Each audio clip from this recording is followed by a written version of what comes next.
So, we fed Dig Dug earlier, and as I said before, his name's Dig Dug because his favorite pastime is digging, and well, that's what he's currently doing along our fence line. He is trying to dig under the fence.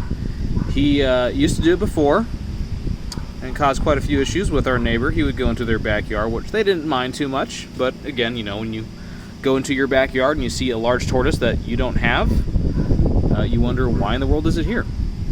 But thankfully our neighbors are pretty understanding of the animals that we got, specifically this guy here, who is the only one who escapes because he would dig under the fence. That's why there's also an extra piece of wood there you can see.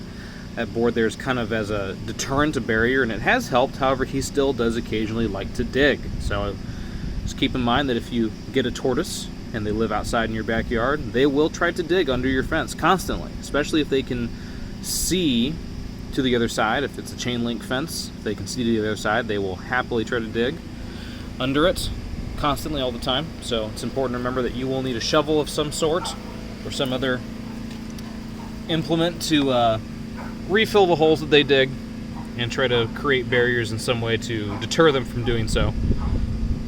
He does not dig as much as he used to, but he still does, and he's going to do that pretty much the rest of his life. That's what they're like. They like to dig burrows. They like to dig holes.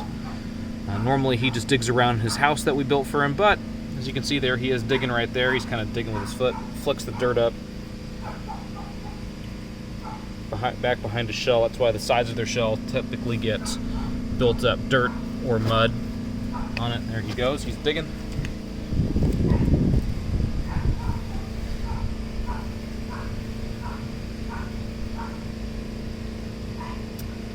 And now you know why he's called Dig Dug. He uses these big, strong front legs right here to dig those holes. Oh, I know you don't want me touching your feet.